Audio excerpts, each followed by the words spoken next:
ছেলেকে সাথে নিয়ে সরস্বতী পূজার পুষ্পাঞ্জলি, পেট পূজা এবং শীতল ষষ্ঠীর ঘরোয়া আয়োজন। মানে সারাদিন আমরা সরস্বতী পুজোর দিনে কি কি করলাম সমস্ত কিছু তুলে ধরলাম এই একটি ভিডিওর মাধ্যমে। ভিডিওটা খুবই ছোট, সবাই দেখো, নিশ্চয়ই তোমাদের খুব ভালো লাগবে। চলো শুরু করা যাক। বসন্তের আগমনে বাগদেবীর চরণে পুষ্পাঞ্জলি। ছেলেকে সাথে নিয়ে পুষ্পাঞ্জলি দিতে গিয়েছিলাম সরস্বতী পূজার পবিত্র তিথিতে জ্ঞান ও বিদ্যার দেবী মা সরস্বতীর চরণে জানাই প্রণাম। হে মামা, সন্তানকে বিদ্যা দাও। সরস্বতী পুজোর দিন আমি চলে এসেছিলাম আমার ছেলেকে সাথে করে নিয়ে ছেলের স্কুলে।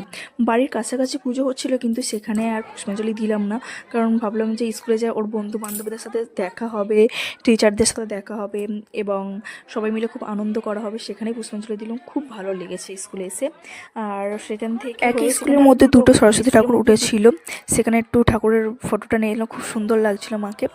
ঠিক আছে, 23শে জানুয়ারি ছিল নেতাজি সুভাষচন্দ্র বসুর জন্মদিন, সেটা তোমরা সবাই জানো। তার আদর্শ, দেশপ্রেম এবং অদম্য সাহস আজও আমাদের অনুপ্রাণিত করে। ভারতীয় স্বাধীনতা সংগ্রামের ইতিহাসে তিনি এক উজ্জ্বল নক্ষত্র। ও নেতাজি সুভাষচন্দ্র বসুকে, ওনাকে প্রণাম জানিয়ে ও আমার ছেলে স্যালুট জানিয়ে আমরা চলে আসছিলাম আমার স্যারের বাড়িতে। সেখানে আমাদের স্যার ফোন করে বলেছিল যে আগের দিন আসতেই হবে। তা আসতেই যখন হবে, স্যার এত করে বলছে, তা আমরা চলে আসলাম। সাথে ছিল আমার দুটি বোন, আমার ছেলে। স্যারের বাড়িতে সেখানেই প্রতি বছর খুব বড় করে মার আরাধনা হয়। সেখানে স্যার প্রচুর স্টুডেন্ট পড়ায়। আমি ছিলাম স্যারের কাছে, পড়েছিলাম 11-12। স্যার যে এখনও মনে রেখে আমাদেরকে ফোন করে আসতে বলছে, না এসে পারা যায়। আমরা সেখানে খুব আনন্দ করেছিলাম স্যারের বাড়িতে। স্যারের বাড়িতে আরও আমার মতো অনেক পুরাতন স্টুডেন্টদের বলেছিল, তারাও এসেছিলো। সবার সাথে দেখা হলো, খুব ভালো লাগলো। সেখানেই খাওয়া দাওয়া, সবাই লাইন দিয়ে বসে গিয়েছে দেখো। সেখানে সবাই আমরা খাওয়া দাওয়া করলাম, খুব আনন্দ করলাম, পুরাতন বন্ধু বান্ধবদের সাথে দেখা হলে আড্ডা মারলাম। এবার খাওয়ার মধ্যে ছিল সেখানে ফ্রাইড রাইস, আলু কষা। তা খাওয়া দাওয়া করে আমরা খুব ভালো লাগছে, দেখতে থাকো। নিশ্চয়ই যদি ভালো লাগে লাইক কমেন্ট করবে। আমার ছোটোবেলার কথা মনে পড়ে গেল, যখন স্কুলে যেতাম সরস্বতী পুজোর দিনে। মা শাড়ি পরিয়ে দেওয়া, সকালবেলা উঠে স্নান করা, শাড়ি পরে সরস্বতী পুজো মার কাছে পুষ্পাঞ্জলি দেওয়া, সেই দিনগুলো আর তো ফিরে আসবে না। কিন্তু জীবনে চলার পথে আনন্দ তো করতেই থাকবো, সময় তো অতিক্রম হতেই থাকবে, কিন্তু তাই বলে আনন্দ থেমে থাকবে না। আমি আনন্দ করতে খুব ভালোবাসি, সবাইকে মিলেমিশে নিয়ে চলতে ভালোবাসি।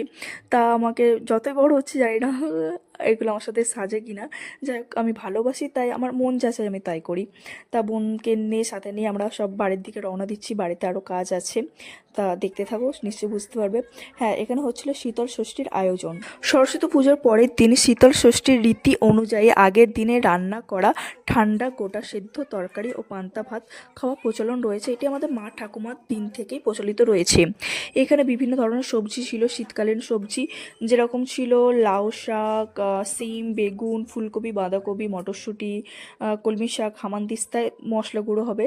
আর এখানে যে দেখছো এত সবজি ছিল, সমস্ত সবজি কিন্তু আমি কুটিনি, আমাকে উঠেছে আমার শাশুড়ি মা।